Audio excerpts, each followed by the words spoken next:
আজ আমি তোমাদেরকে শেখাবো পঞ্চম অধ্যায়ের খুব গুরুত্বপূর্ণ একটা প্রশ্ন, যে ঘয়ের মধ্যে পরপর প্রায় পরীক্ষায় আসে। সেটা হলো যে উপরে উল্লেখিত উদ্দীপকের সূত্রটি মানে উদ্দীপকটি আর্কিমিডিসের সূত্র সমর্থন করে কি না। তোমরা যারা একেবারেই পঞ্চম অধ্যায় ফিজিক্সের অঙ্ক করতে গিয়ে হিমশিম খাচ্ছ, যারা তোমাদের কাছে খুবই কঠিন মনে হচ্ছে তোমরা হাল ছেড়ে দিয়েছো, তাদের জন্য আমার এই ক্লাসগুলো। তোমরা যদি এই ক্লাসটা দেখো তাহলে আমার বিশ্বাস তোমরা পুনরায় উজ্জীবিত হয়ে ফিজিক্সের সব বিষয়গুলো, সব ম্যাথগুলো তোমরা খুব সহজে করতে পারবে ইনশাআল্লাহ। তোমার আমার প্রতিটা ক্লাস যদি তোমরা দেখো, আমার বিশ্বাস প্রতিটা অঙ্ক তোমরা খুব সহজে করতে পারবা, তোমাদের কোনো সমস্যা হবে না ইনশাআল্লাহ। তো আজকে আমি তোমাদের শিখাবো কোন টেকনিক বা কোন পদ্ধতি অবলম্বন করলে খুব সহজে আমরা এই আর্কিমিডিসের সূত্রটি সমর্থন করি কিনা, এই সংক্রান্ত যত অঙ্ক আসুক না কেন তোমরা যেন সহজে করতে পারো। এই ক্ষেত্রে আমি তিনটা ধাপ অবলম্বন করি, তিনটা ধাপ প্রয়োগ করেছি। এই ধাপ তিনটা যদি তোমরা ফলো করো তাহলে অবশ্যই তোমরা পারবা। প্রথম ধাপে নিচ্ছি আমি বস্তুর ওজন। আচ্ছা, বস্তুর ওজনটা কী বলো তো? বস্তুর ওজন W=mg। এখানে আমি একটা তোমাদের উদ্দীপক তুলে দিয়েছি যে 200, এই উদ্দীপক অনুযায়ী আমরা এই প্রশ্নটা অ্যান্সার করব। যে পদার্থ উপাত্ত হতে, এখানে হবে হতে বা থেকে আর্কিমিডিসের সূত্র সমর্থন করে কিনা, অথবা ডাইরেক্ট বলছি পদার্থ উপাত্ত আর্কিমিডিসের সূত্র সমর্থন করে কিনা। তো আমরা এই ক্ষেত্রে তিনটা ধাপ প্রয়োগ করবো। কয়টা? তিনটা ধাপ। প্রথম ধাপে হলো বস্তুর ওজন, দ্বিতীয় ধাপে হলো বস্তু হারানো ওজন, তৃতীয় ধাপে হলো বস্তু দ্বারা অপসারিত তরল পদার্থের ওজন বা প্লবতা।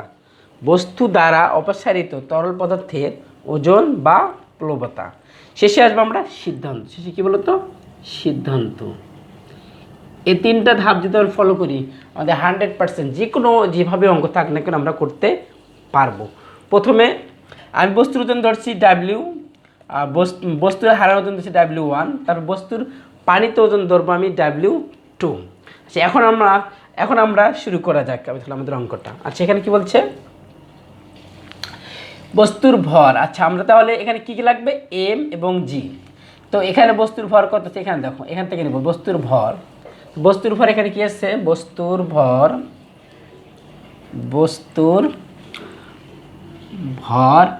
M সমান কত আছে? 200 গ্রাম। আমি তোমাদের শিখেছি দ্বিতীয় পর্বে যে কিভাবে গ্রামকে কেজি করা যায়, সেন্টিমিটারকে মিটার করা যায়, সেন্টিমিটার স্কয়ারকে কীভাবে মিটার করা যায় শিখেছি। তোমরা অবশ্যই জানো যে গ্রামকে যদি আমরা 1000 দ্বারা ভাগ দিই তাহলে অবশ্যই এটা কেজি হয়ে যাবে। তাহলে আমরা কী পাবো? 1000 যদি ভাগ দিই, 200 ভাগ কত? 1000, তবে কেজি। সেক্ষেত্রে কী আসবে দেখো, এই 2 শূন্য কাটা থাকলো কি? এই শূন্যের জন্য 2, 1-এর জন্য দশমিক, আর 0 আছে কেজি, 0.2 কেজি। আচ্ছা, জি এর মান কত? জি এর মান হলো 9.8 m/2। এটা আমরা জানি জি এর ধ্রুব একটা মান। সো এখন আমরা মানটা বসাই দিই যে কী আসবে। বস্তুর ওজন কত পেয়েছি? 0.2 গুণন 9.8। সো এটা এখন আমরা গুণ করি। এই ক্যালকুলেশনে কী বলে? 0.2 গুণন 9.8 কত আসছে? 1.96। কত আসছে? 1.96 নিউটন। এখন দ্বিতীয় ধাপে আসবো আমরা। দ্বিতীয় ধাপে কী বলছে? বস্তুর হারানো ওজন W1 ধরছি। কী বলতো? বস্তু হারানো ওজনকে ধরছি আমরা কি? W1। আচ্ছা, আমরা জানি বস্তুর হারানো ওজনটা কি? একটা কোন বস্তুকে যদি আমরা তরল পদার্থে ডুবাই বা তরল পদার্থে যদি কোনো একটা বস্তুকে ছেড়ে দিই বা ডুবাই, সেক্ষেত্রে দেখা যায় বস্তুর কিছু ওজন হারায়। সে হারানো ওজনটা এখন আমরা বের করব। আমরা জানি এই হারানো ওজন এবং এই প্লবতা যদি সমান হয় তাহলে এটা আর্কিমিডিসের সূত্র সমর্থন করবে। আচ্ছা, তো হারানো ওজনটা আমরা কীভাবে লিখবো? হারানো ওজন সমান হবে, আমি তোমাদের হারানো ওজন সমান কী হবে আমাদের? কি বস্তুর আচ্ছা, এখানে বস্তুর বাতাসে ওজন হবে, বাতাসে ওজন। ওকে, বস্তুর বাতাসে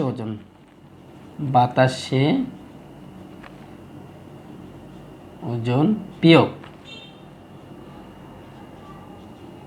বস্তুর এখানে কি হবে তরল পদার্থের ওজন, তরল পদার্থে নিমজ্জিত অবস্থায় ওজন। তার মানে হারানো ওজনটা হবে কোনো বস্তু, এই বস্তুর ওজন বাতাসে ওজন থেকে বস্তুতে তরল পদার্থে নিমজ্জিত অবস্থায়, তরল পদার্থ এখানে কী আছে বলতো কেরোসিন, কী দেওয়া আছে কেরোসিনের, কেরোসিনে বস্তুর ওজন আমরা লিখতে পারি এই জায়গায় কেরোসিনে, কেরোসিনে বস্তুর ওজন কত দেওয়া আছে এটা ধরে নিতে পারি W2 সমান 1.4 নিউটন, 4 নিউটন। সো আমরা লিখতে পারি W1 সমান এটা এভাবে লিখতে পারি যে W1 সমান W মাইনাস W2। তো এটা কত W পাইছি কত আমরা এটা পাইছি 1.96 মাইনাস 1.4 নিউটন। যে এটা যদি আমরা বিয়োগ করি তাহলে আমাদের কোন আনসারটা আসে দেখি, মাইনাস 1.4 0.56 নিউটন। কত আসে 0.56 নিউটন, কত নিউটন। তার মানে আমি এটা আরেকবার রিপ্লাই করতেছি তোমাদের বোঝার সুবিধার্থে। এই বস্তুর হারানো ওজনটা সমান হবে বস্তুর বাতাসে ওজন বিয়োগ বস্তুর তরল পদার্থে, বস্তুর তরল পদার্থে নিমজ্জিত অবস্থায় ওজন। বস্তুটা যখন তরল পদার্থে ডুবান্ত অবস্থায় ওজনটা বাদ দিলে আমরা কি পাবো হারানো ওজনটা পাবো। তা আমি এখানে বস্তুর ওজন ধরছিলাম W, বস্তুর হারানো ওজন ধরছে W1 এবং বস্তুটা কেরোসিনের বস্তুর ওজন ধরছে W2। সুতরাং আমরা W থেকে W2 বাদ দিলে আমরা কী পাই W1 পেয়ে থাকি। আচ্ছা এখন আসি আমরা ধাপ তৃতীয় কি বস্তু দ্বারা অপসারিত তরল পদার্থের ওজন বা প্লবতা। বস্তুটার হারানো ওজনটা কি বস্তুতে ডুবানো হলো, ডুবার ফলে বস্তুটা কিছু পানি ফেলে দেয় অথবা কিছু পানি সরে যায়, বস্তুটা ডুবার পর কিছু পানি সরে যায়, সেই সরে যাওয়া এটাকে বলে অপসারিত। সেই বস্তু দ্বারা অপসারিত তরল পদার্থের ওজন এটাকে বলা হয় প্লবতা বা প্লবতা। যদি এক ধরনের বল সেটা আমরা লিখতে পারি F সমান V রো জি। তুমি যদি F না লেখো এতে কোনো সমস্যা নেই, প্লবতা ডাইরেক্ট লিখলেও কোনো সমস্যা হবে না। সো এখন আমরা মান বসিয়ে দিই। আচ্ছা এখানে আমাদের দেখতে হবে V এর কোনো মান আছে কিনা। আয়তকার বস্তুর কী কী আছে ক্ষেত্রফল আছে আর কি আছে উচ্চতা আছে। ভিটা কি বলতো আয়তন, তো বস্তুর আয়তন দেওয়া নেই, সুতরাং সেক্ষেত্রে আমাদের আয়তনটা বের করে নিতে হবে। তাহলে আমরা বের আয়তন বের করতে আমাদের জায়গার প্রয়োজন আছে, এটা একটু মুছে দিলাম, অবশ্য তোমরা বুঝতে পেরেছ। আচ্ছা এখানে কি তাহলে বস্তুর আয়তন বের করতে হবে আর রো এর মান দেওয়া আছে। তো এখানে কি কি আছে আমরা দেখে নিই। এইটুকু আছে কি এটা হলো বস্তুর ক্ষেত্রফল, আয়তন বস্তুর ক্ষেত্রফল, বস্তুর ক্ষেত্রফল এ সমান কত আছে 24 সেন্টিমিটার স্কোয়ার, 24 সেন্টিমিটার স্কোয়ার। আচ্ছা আমি বলছি তোমাদেরকে যে এটা সেন্টিমিটার থাকলে অবশ্যই আমাদের কী করতে হবে মিটারে পরিণত করতে হবে। মিটারে পরিণত করার টেকনিকটা তোমাদের শিখিয়েছি আমি এক দ্বিতীয় পর্বে, তো তারপর বুঝাই দিচ্ছি। 24 হবে আর এখানে আচ্ছা এখানে আমি বলছি সেন্টিমিটার স্কোয়ার মানে আমি কি বলছিলাম মনে রাখার জন্য বলছি একটা সেন্টিমিটার একটা 100, দুইটা সেন্টিমিটার স্কোয়ার হলে কটা হবে দুইটা 100 হবে। তো এটা এইভাবে যদি করি 2.4 × 10 গুণ করলে কয় শূন্য হবে 4 শূন্য, তাহলে এখানে 1 শূন্য কাটা থাকলো কি আমাদের যে যদি এটা আমরা সাইন্টিফিক করি 2.4 × 10⁻³ এই সাইন্টিফিক সম্পর্কে দ্বিতীয় পর্বে সুন্দর কি বিস্তারিত বর্ণনা দিয়েছি শুধু এসব সম্পর্কে, কিভাবে সেন্টিমিটার স্কোয়ারকে মিটার করা যায়, সেন্টিমিটার কিউবকে কীভাবে মিটার করা যায়, কীভাবে আমরা সাইন্টিফিক করতে পারি, এই বিষয়ে আমি বিশদ আলোচনা করছি দ্বিতীয় পর্বে। সো আর কি দেওয়া আছে উচ্চতা, বস্তুর উচ্চতা এইচ সমান কি 3 cm। তো আমাদের এটা কী করতে হবে অবশ্যই মিটারে পরিণত করতে হবে। এটা ভাগ দিলে কত আসছে 301 মিটার। ওকে, তাহলে এখন আমরা যদি ভিটা বের করি, যে ভি আমরা এই জায়গা বের করি, জায়গাটা আছে এখানে হবে। অতএব জায়গাটুকু নেই, অতএব ভি সমান, তো আমাদের আয়তন সমান কি ক্ষেত্রফল গুণন উচ্চতা, যেহেতু আয়তকার বস্তুর কথা বলছে তার মানে আমি কিন্তু ভি বের করার জন্য টেকনিক বলে দিচ্ছি দ্বিতীয় অধ্যায়, মানে দ্বিতীয় পর্বে ভি বের করার টেকনিক বলে দিচ্ছি। যদি বস্তুটা আয়তকার হয় তাহলে এটা হবে দৈর্ঘ্য গুণন প্রস্থ দৈর্ঘ্য গুণন প্রস্থ গুণন উচ্চতা অথবা ক্ষেত্রফল গুণন উচ্চতা। তারপর বলতে পারি এ গুণন এইচ। এ কত পাইছি আমরা?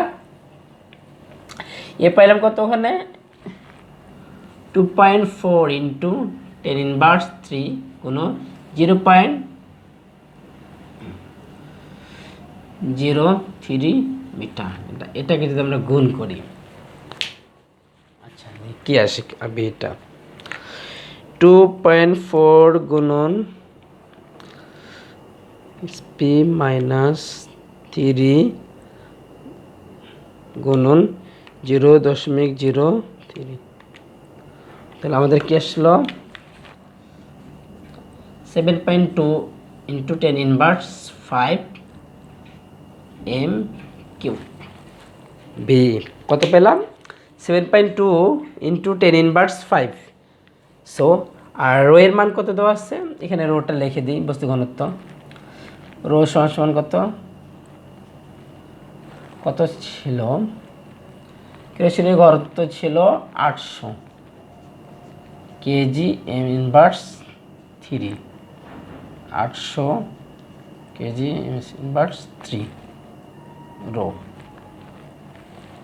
বা রোকে আমরা তো জানি রো সমান কি ঘনত্ব, তারপর লিখে দিই ঘনত্ব। এখন আমরা মান বসিয়ে দিলে আমাদের অঙ্কটা হয়ে যাবে। এদিকে নিয়ে আসি, বি পাইলাম কত 7.2 ইন্টু 10⁻5 গুণন রো কত 800 গুণন 9.8। আচ্ছা আমরা ক্যালকুলেশন করি, গুণন 800 গুণন 9.8, ও চলে এসেছে 0.56 নিউটন। বুঝতেই পেরেছো যে বস্তুর হারানো ওজন এবং প্লবতা, অর্থাৎ বস্তু দ্বারা অপসারিত তরল পদার্থের ওজনটা কি হয়েছে আমাদের সমান। তা আর্কিমিডিজ বলেছে যে কোনো বস্তুকে যদি কোনো তরল পদার্থে যদি নিমজ্জিত করা হয় বা ডুবানো হয় তার বস্তুটা কিছু ওজন হারায়। এই হারানো ওজনটা বস্তু দ্বারা অপসারিত, যে বস্তুর দ্বারা অপসারিত তরল পদার্থের ওজনটা সমান হবে। আর্কিমিডিজ সূত্র হলো এটা। সুতরাং এখানে দেখা যাচ্ছে হারানো ওজন এবং প্লবতা অর্থাৎ বস্তু দ্বারা অপসারিত তরল পদার্থের ওজন কি সমান হয়েছে। সুতরাং সিদ্ধান্ত কি আসবে, এটা আর্কিমিডিজ সূত্র সমর্থন করে। অতএব উপাত্তটি আর্কিমিডিজের সূত্র সমর্থন করে। আর্কিমিডিজের সূত্র সমর্থন করে। আচ্ছা, আশা করি তোমরা সবাই বুঝতে পেরেছো আমার এই টেকনিকটা, এই কৌশলটা যদি গ্রহণ করো তোমরা আর্কিমিডিজের সূত্র সমর্থন করবে কিনা, এরকম যত অঙ্ক থাক না কেন, তুমি প্রথম ধাপটা হলো কি, এই ধাপটা খেয়াল করো। প্রথম ধাপটা হলো বস্তুর বাতাসে ওজন, তারপর ধাপ হবে বস্তুর হারানো ওজন, তারপরে তুমি বস্তুর অপসারিত তরল পদার্থের ওজন বা প্লবতা যদি বের করো, দেখবা তোমার অনায়াসে তুমি তারপর শেষের সিদ্ধান্তটা তো অনায়াসে প্রতিটা এরকম যত অঙ্ক থাক না কেন সবগুলো তুমি করতে পারবা। এক্ষেত্রে যে প্রবলেমটা কি, ক্ষেত্রফল আর আয়তন, এটা ব্যাখ্যামূলক, কিন্তু আমি দ্বিতীয় পর্বে সুন্দর কি ব্যাখ্যা দিয়েছি। সুতরাং তোমরা যদি দ্বিতীয় পর্বটা দেখে আসো তাহলে আমার বিশ্বাস এখানে এই সংক্রান্ত কোনো অঙ্ক তোমাদের কোনো সমস্যা হবে না। আর্কিমিডিজ সূত্র সবার তুমি করে কেন এর সংক্রান্ত যত অঙ্ক আছে সব অঙ্ক তোমরা খুব সহজে করতে পারবে ইনশাল্লাহ। তারপরে যদি তোমাদের প্রবলেম থেকে থাকে তাহলে তোমরা অবশ্যই, যদিও তারপর বুঝতে যদি কারো অসুবিধা হয়েই যায়, আমার বিশ্বাস 100% বিশ্বাস যে অসুবিধা হওয়ার কথা না। তোমরা যদি প্রত্যেকটা ভিডিও যদি তোমরা নিয়মিত দেখো, অর্থাৎ আমার প্রত্যেক ভিডিও যদি দেখলেই তো আমার মনে একবার করলেই যদি একবার প্র্যাকটিস করো, আমার বিশ্বাস 100% মনে থাকবে, কোনো সমস্যা ভুল হওয়ার কথা না। তারপরে যে ভুল থাকে, যেই জায়গাটা তুমি বুঝে নাই সেই জায়গাটা আমার কমেন্ট বক্সে গিয়ে সেই জায়গায় তোমরা সেই জায়গায় কমেন্ট করবো, স্যার আমরা এই জায়গাটা বুঝি নেই, ভাই আমরা এই জায়গাটা বুঝি নেই, তাহলে আমি সেই জায়গাটা ধরে আবার প্রয়োজনে বিশদভাবে ব্যাখ্যা করার চেষ্টা করব। কারণ আমার ইচ্ছা হলো যে বিশেষ করে যারা একেবারেই লোয়েস্ট স্টুডেন্ট, যারা ফিজিক্সের অঙ্ক দেখলে ভয় পায়, সায়েন্স নেওয়ার আগে তারা ভাবছিল, নেওয়ার পরই তারা চিন্তা করছে সায়েন্স কেন নিলাম, যার মাথায় হাত দেয়, তাদের জন্য আমার এই ক্লাসগুলো, যে আসলে সায়েন্স কিছু না, সায়েন্স খুব সহজ। কারণ সায়েন্স হলো বাস্তব একটা বিষয়, যেটা জিনিস তুমি বুঝে করতে পারো, ইমাজিন করে যদি তুমি পড়ো, অবশ্যই প্রত্যেকটা বিষয়, সায়েন্সের প্রতিটা বিষয়ে তুমি 100% অ্যান্সার করতে পারবা এবং A+ করা খুবই সহজ সায়েন্স থেকে। তো তোমরা যারা পড়েছো, যারা ভালো করে লেখা অধ্যয়ন করে, তারা সহজে বুঝতেই পারে। যারা তোমরা এখনও ভয় পাচ্ছ যে আমি সায়েন্স নিয়েছি কিন্তু রেজাল্ট ভালো হবে কিনা সন্দেহ, তাদেরকে বলছি তোমরা হাল ছেড়ে দিও না। হাল ছেড়ে না দিয়ে তোমরা নিয়মিত যদি আমার এই ক্লাসগুলো দেখো, আমার বিশ্বাস যে বিশেষ করে যে কয়েকটা অধ্যায় যারা A+ চিন্তা করতেছো, যে কয়টা অধ্যায় করলে প্রত্যেক সালেই প্রত্যেকবারেই পরীক্ষা এসে থাকে, বিশেষ করে 7 থেকে 8টা অধ্যায় যদি আমরা ভালোভাবে করতে পারি, বুঝে করি, তা আমার বিশ্বাস তোমরা অবশ্যই 100% 5টা সৃজনশীলেই 50-50 তোমরা দিয়ে আসতে পারবা ইনশাআল্লাহ। সো আমি তোমাদের জন্য বিশেষ করে 8টা অধ্যায় এমনভাবে সাজাবো এবং সাজার চেষ্টা করছি যাতে করে তোমরা এর প্রত্যেকটা, বিশেষ করে গ এবং ঘনাঙ্গুলো বিশেষ করে আমার চিন্তাভাবনা বেশি, কারণ গ ঘ যদি পারো তাহলে ক খ এমনিতেই তোমরা পারবা। কারণ একটা কথা আছে না, কান টানলে মাথা আসে। সো গ ঘ যদি তোমরা ফুল অ্যান্সার করতে পারো, ক খ দেখবা অটোমেটিক এমনিতেই পারবা। যখন গ ঘ তুমি পারবে, তুমি মনে করবে না আমি গ ঘ পারি, ক খটা একটু পড়ে নেই, ক খটা একটু পড়লে কিন্তু হয়ে যাবে। সুতরাং তোমরা মনের মধ্যে কোনো ভয় রাখবা না, মনের মধ্যে ভয় না রেখে তোমরা আপ্রাণ চেষ্টা করো, প্র্যাকটিস করো। আমার বিশ্বাস বিশেষ করে যে পদ্ধতিগুলো অবলম্বন করলে তোমরা সহজে বুঝতে পারো, সেই পদ্ধতিগুলো অবলম্বন করার চেষ্টা করো। এই জন্যই আমারও চেষ্টা হলো সেরকম যে পদ্ধতিগুলো অবলম্বন করলে তোমরা যারা একেবারে বুঝো না তারা সহজে বুঝতে পারবে। এবং তোমরাও যাদের রোল 1-2 যারা ভালো রেজাল্ট করে, ওরা যেভাবে অঙ্ক সলভ করে তোমরা তো তার চেয়ে আরও ভালোভাবে করতে পারো, সেই টেকনিকগুলো আমি তোমাদের সামনে নিয়ে আসার চেষ্টা করি, ইনশাআল্লাহ করব। তোমরা এখনও যারা আমার চ্যানেলটা সাবস্ক্রাইব করো নাই, তো অবশ্যই সাবস্ক্রাইব করবা। যদি আমার ক্লাসগুলো তোমাদের ভালো লাগে, যদি মনে হয় যে ভাইয়ের ক্লাসগুলো দেখে আমি উপকৃত হচ্ছি, আমার খুব ভালো লাগছে, তাহলে তোমরা অবশ্যই আমার চ্যানেলটা সাবস্ক্রাইব করতে ভুলবে না। আমার একটাই প্রবলেম হতে পারে এখানে তোমাদেরকে, আমার একটা হাতের লেখাটা একটু খারাপ হতে পারে। সো হাতের লেখা ডাজ নট ম্যাটার। সো তুমি তথ্যগুলো গ্রহণ করো, যে তথ্যগুলো দিলাম এই তথ্যগুলো অনুযায়ী তখন তুমি কতটা উপকৃত হচ্ছ। আমার বিশ্বাস এই তথ্য, এই কৌশলটা যদি তুমি গ্রহণ করো, যে তুমি 100% উপকৃত হবে এবং ফিজিক্সে 100% তুমি A+ করতে পারবে। সো ভয়ের কারণ নেই। যারা ভয় করে তারাই কিন্তু পিছিয়ে, যারা ভয়কে জয় করে তারাই কিন্তু এগিয়ে যায়। সো তোমরাই পারবা, তোমাদের পারতেই হবে। মনের মধ্যে এই বলটা রাখবা, এই চিন্তা করবা আমি পারি, আমাকে পারতেই হবে, আমি করবো A+। কেউ না পারলে আমি A+ করব। আমি কথা দিলাম, আমি বললাম, আমার কথা মনে রাখবা, তুমি করতে পারবে A+ ইনশাআল্লাহ। এই প্রত্যাশা রেখে আজকের ক্লাস আমি এখানে শেষ করলাম। আসসালামু আলাইকুম ওয়া রাহমাতুল্লাহি ওয়া বারাকাতুহু।